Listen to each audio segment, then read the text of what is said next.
Hello everyone. তো দেখো আজকে আমি করবো হচ্ছে মাংস রান্না, মানে চিকেন রান্না করব। তো তার জন্য আমি এখানে চিকেন কিনে নিয়ে চলে এসেছি। তো যাই হোক, এখানে দেখতে পাচ্ছ আমি ভালো করে ম্যারিনেট করছি। তো তোমরা এবার অনেকেই বলবে যে ম্যারিনেট করছো কী দিয়ে, সেটা আর তোমরা ভিডিওতে দেখালে না কেন? তো তখন না একদম ভুলে গেছি যে দেখাবো। তো এখানে কী দিয়ে আমি ম্যারিনেট করছি আমি সেটা তোমাদের বলে দিচ্ছি। প্রথমে মাংসটাকে ধুয়ে নিচ্ছি ভালো করে ধুয়ে নেওয়ার পরে একটু নুন, হলুদ, লঙ্কার গুঁড়ো, তারপরে আদা পেঁয়াজ রসুন বাটা আর সরিষার তেল দিয়ে ভালো করে ম্যারিনেট করে রেখে দিয়েছি।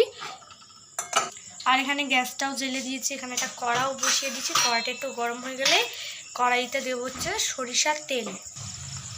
আর আমি এখানে একটু আলুও কেটে নিয়েছি। তো এখানে কড়াটা গরম হয়ে গেছে, আমি এখানে একটু তেল দিয়ে দিচ্ছি, মানে যতটা লাগবে পরিমাণ মতন একটু তেল দিয়ে দিলাম। তেলটা আবার গরম হয়ে যাক। এখানে তেলটা গরম হয়ে গেছে, আমি এখানে একটুখানি হলুদ দিয়ে দিলাম, এই যে দেখতে পাচ্ছ। একটু নুন দিয়ে দেবো, এই যে। এবার আলুগুলো দিয়ে দেবো। আলুগুলো প্রথমে ভেজে নেবো। আমি এখানে আরেকটু তেল দিয়েছি, তো এখানে আলুটা আমি দিয়ে দিচ্ছি। এবার একটু ভালো করে ভেজে নেব আলুটা, একটুখানি লাল লাল করে ভাজবো একটু। তো এখানে আমি তেলটা একটু বেশি দিলাম যাতে আমাকে পরে আর তেল না দিতে হয়, তাই একেবারে একটু বেশি তেল দিলাম। আর এখানে আলুটাও একটু লাল লাল করে এবার ভেজে নেব। আর এখানে আমি একটু টমেটোও কেটে নিয়েছি। তো এখানে আলুগুলো দেখো একটু জাস্ট হালকা লালচে লালচে কিন্তু ভাব এসছে, দেখো এই যে হালকা হালকা একটু লালচে ভাব এসছে, এই দেখো। আর এখানে কিছু গুঁড়ো মশলা রয়েছে, তো এগুলো সব একসঙ্গে আমি দিয়ে ফেলেছি। এখানে আছে লঙ্কার গুঁড়ো, এই যে নুন হলুদ, এই যে দেখতে পাচ্ছ নুন হলুদ, এখানে নুন হলুদ আছে, একটু লঙ্কার গুঁড়ো, কাশ্মীর লঙ্কার গুঁড়ো, আর এটা হচ্ছে জিরে গুঁড়ো একটু দিলাম, আর এটা পেঁয়াজ বাটা, আর এখানে আছে মিট মশলা। তো সবগুলো একসঙ্গে ঘেটে গেছে, মিক্সড হয়ে গেছে, ঠিক আছে। তারপর ধনে গুঁড়ো একটু দিয়ে দিব এখানে, দেখো ধনে গুঁড়ো একটুখানি দিয়ে দিলাম। তো এখানে ঠিক আলুগুলো কিন্তু এরকম লাল লাল করে ভেজে নিতে হবে, দেখো। এখানে এবার আলুগুলো একটু তুলে নেব, আর বেশি লাল লাল করে ভাজবো না। তো এবার এখানে আমি দিয়ে দিচ্ছি পেঁয়াজ কুচি, পেঁয়াজগুলো একটু ভেজে নেব। তো এখানে আমি হালকা জাস্ট একটু চিনি দিয়ে দিলাম।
তো গাইস দেখতে পাচ্ছ এখানে কিন্তু মাংসটা হয়ে গেছে। এবার তোমরা অনেকেই বলতে পারছো এটা ঝোল ঝোল কেন খান, আমরা একটু ঝোল ঝোল খাই তো তার জন্য ঝোল ঝোল, ঠিক আছে। তো দেখো কেমন হয়েছে তোমরা প্লিজ কমেন্ট করে জানিও।